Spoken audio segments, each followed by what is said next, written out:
Hello and welcome to the news updates in AFRICUNIA television, bringing you update from the African scene, the foreign scene and the world of sport. My name is Deborah Ezeh. Many thanks for joining me.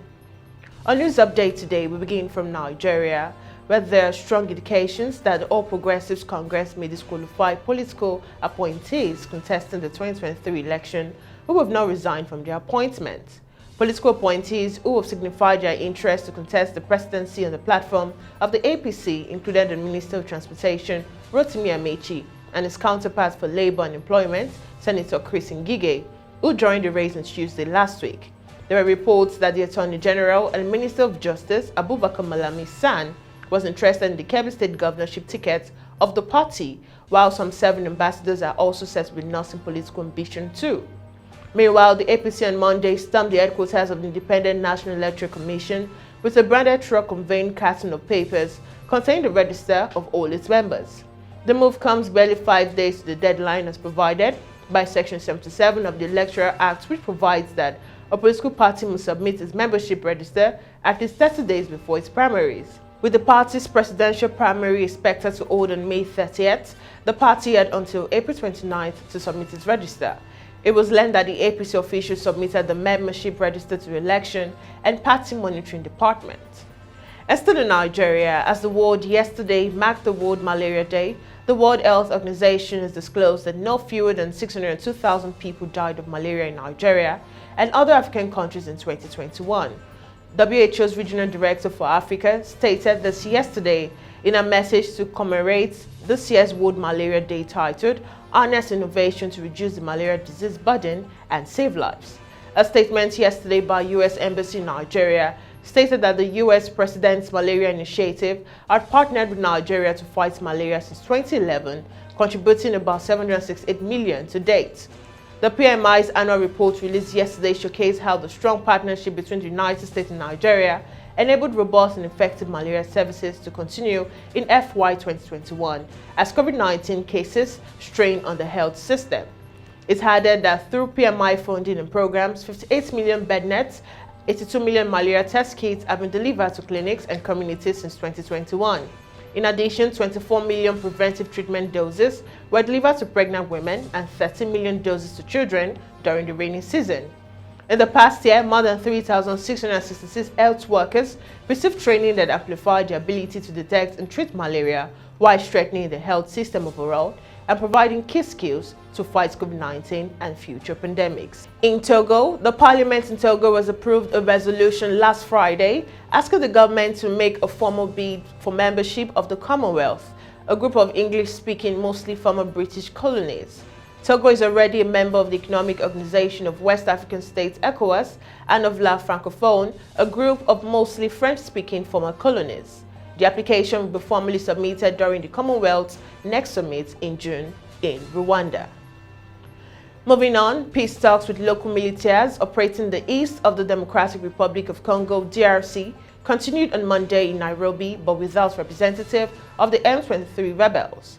The rebel group had been present on the first day of talks on Saturday, but the Congolese delegation demanded and obtained their expulsion after news of renewed fighting in the Rutshuru territory, eastern DRC. Representatives of 7 armed groups, mainly from South Kivu, are now participating in the talks. The UN, with a peace mission in the embattled region called MONUSCO, drummed up support for the consultations. 8 of its peacekeepers and observers died in March when one of its helicopters crashed. The M23, accused of downing the helicopter, has since denied the allegation.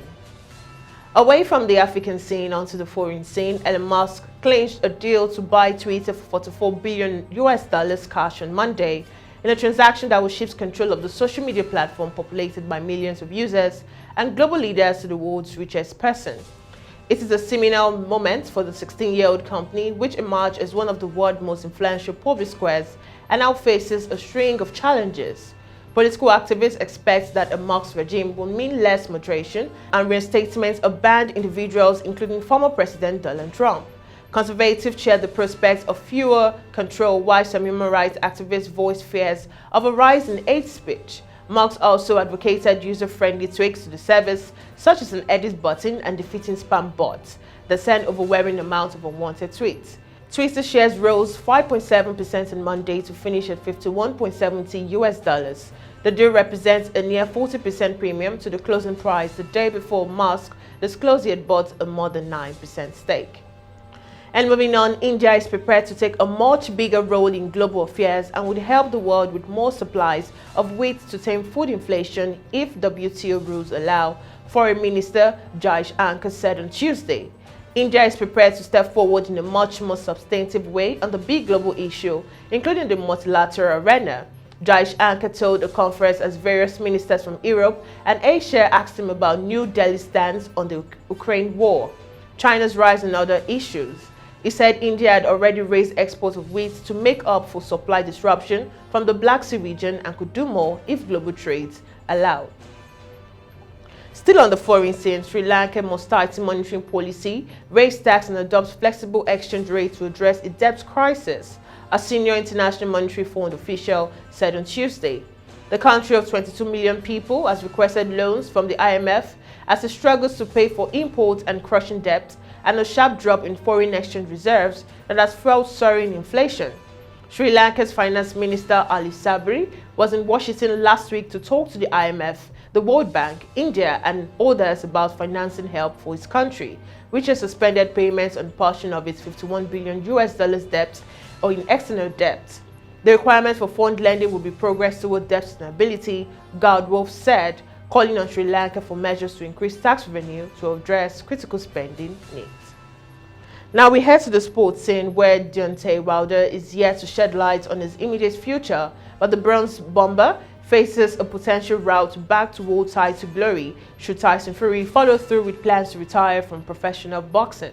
Fury reiterated his intention to hang up his gloves on Saturday night after defending his WBC heavyweight belt with an emphatic 6-round knockout win over Dillian Whyte upon his UK homecoming. Were the Gypsy King to walk away, it would leave Wilder with the opportunity to fight for the vacant belt as #1 contender in the WBC ranking.